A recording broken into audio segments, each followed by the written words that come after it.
we're probably all familiar with the term AWOL. Someone wants to shout out what it means? Okay, absent without leave. And you probably know that originally it's a military term, and it was used for a soldier when he had left his post without permission. And these days, we use the word kind of in a much more broader sense. And when I looked in a dictionary at AWOL, it said to be absent from where we should be. And that kind of got me thinking a little bit. And I think that sometimes we can find ourselves absent from where we should be.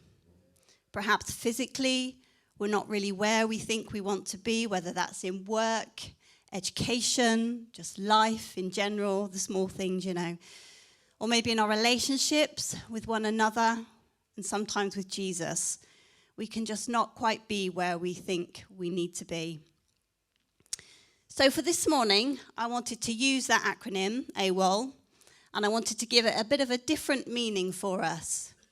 And hopefully, when we think about these sort of new meanings, that we'll find ourselves, or we won't find ourselves as often, perhaps in that place where we feel we're a little bit absent.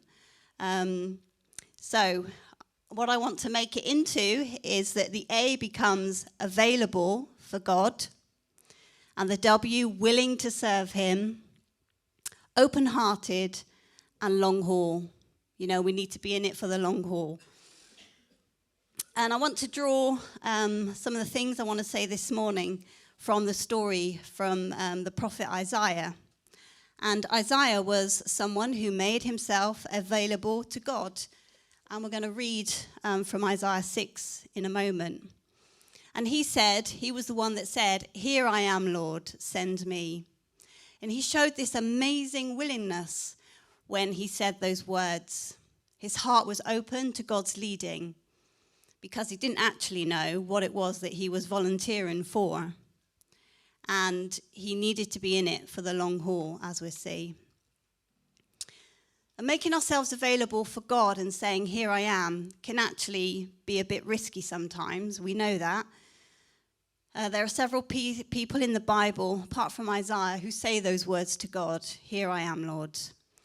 And they find themselves in quite life-changing situations. Abraham, Jacob, Moses, Samuel, and Ananias in the New Testament were all recorded as saying, "Here I am, God," in response to God calling their names. And we know all of them play a significant part in helping God to fulfill his plans and his purposes. But we also see in these examples that often those who say, "Here I am," don't necessarily feel able. Maybe too old, too young, not capable enough.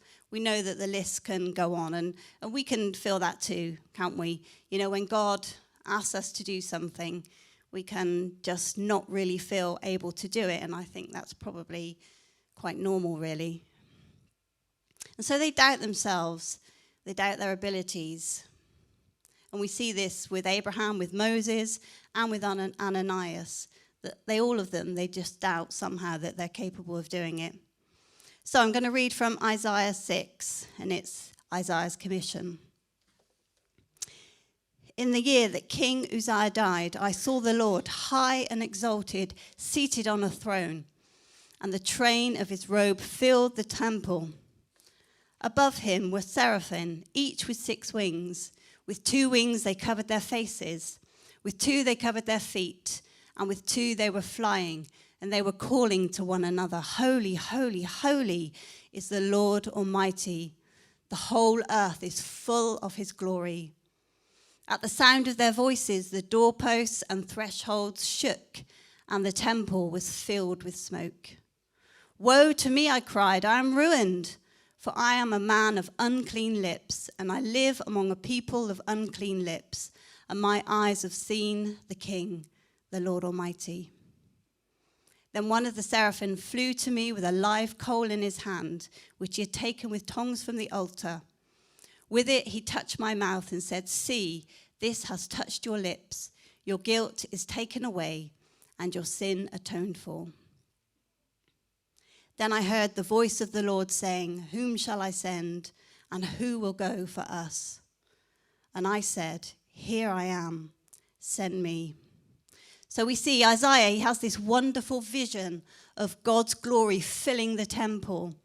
And he's just totally consumed by the presence of God in this vision and the holiness that is present. You know, even the angels are singing, "Holy, holy, holy, Lord Almighty." There's just such a sense of God's presence in this place. And because of that, he becomes very, very aware of his own sin and his weakness. Often when we're in the presence of someone great, it can sort of somehow magnify our sense of smallness, and we can feel perhaps even more inadequate than we do. And some of you that have been at Welton for a long time, you will remember Reverend Parsons. Put your hand up if you remember Reverend Parsons. Ah, yes, the remnant. And he was a lovely, lovely man. And it was in the days when we were meeting at the chapel, and he would come and he would preach. And I don't know what it was about him, but there was something about him that when you were with him, you just felt you were in the presence of God. He just had this real holiness about him.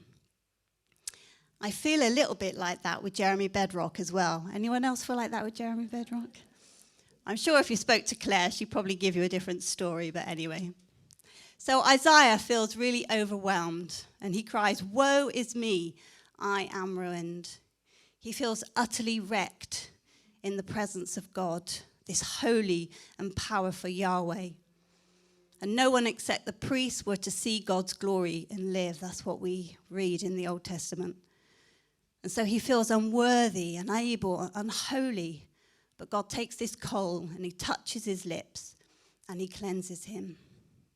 I think it's really interesting that Isaiah's willingness to step up and say, "Here I am," to God comes after he's had this encounter with God. It's kind of like this encounter has filled Isaiah with such faith and such confidence that suddenly this "woe is me" that he cries is replaced with this really bold statement of, "Here I am, Lord, send me." Isaiah's heart had been affected by this vision, by this encounter. He'd been in the presence of God. He'd become aware of his need for God. He'd been touched. He'd been cleansed by God. And now God had given him a heart to go and to be an advocate and a mouthpiece for him. And God said, "Go and tell this people, be ever hearing but never understanding. Be ever seeing but never perceiving. Make the heart of this people calloused. Make their ears dull and close their eyes. Otherwise, they might see with their eyes, hear with their ears, understand with their hearts, and turn and be healed." I suspect when Isaiah heard this, he probably wished he kept his gob shut. I know I would have, because it was pretty clear it wasn't going to be an easy task. And I don't know about you, but I find it a bit puzzling what God says. It's almost as though God doesn't actually want these people to be saved. They don't want them to turn to him. But we know God's heart is that for all mankind to be saved. So it must mean something different. So when I looked into this, really I think what God is saying to Isaiah, look, I've anointed you as a prophet to go and preach to a people, and they're not going to listen to you. They're going to reject me, and they're going to reject you. And in your persistence, you'll cause them to harden their hearts. They're going to harden their hearts to your message, close their ears to your words, and they'll end up sealing their own fate through their failure to listen and respond. Not exactly what a prophet wants to hear, I guess. And I think we can sort of see that in Isaiah's response when he said, "For how long, Lord?" You think I probably wasn't expecting that. And he answered, "Until the cities lie ruined and without inhabitants, until the houses are left deserted and the field ruined and ravaged, until the Lord has sent everyone far away. And the land is utterly forsaken. And though a tenth remains in the land, it will again be laid waste. But as the terebinth and oak leave stumps when they are cut down, so the holy seed will be the stump in the land. Now, when Isaiah asked for how long, Lord, he was probably hoping, I know I would, that God was going to say, well, only until the end of the week, and then I got a nice little job for you after that. But it really didn't come like that, did it? It was quite obvious it was going to be a difficult job.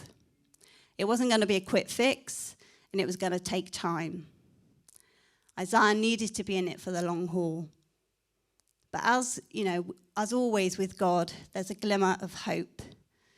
God never leaves us feeling completely overwhelmed and without hope. And God says a stump will be left. A holy seed will be the stump in the land. And it's a reference to better things to come. It's going to be tough. It's not going to be pretty. But hope is ahead. Isaiah was faithful to this call, and God was faithful to his word. And of course, it's unlikely that God is going to call any one of us to do such a daunting task.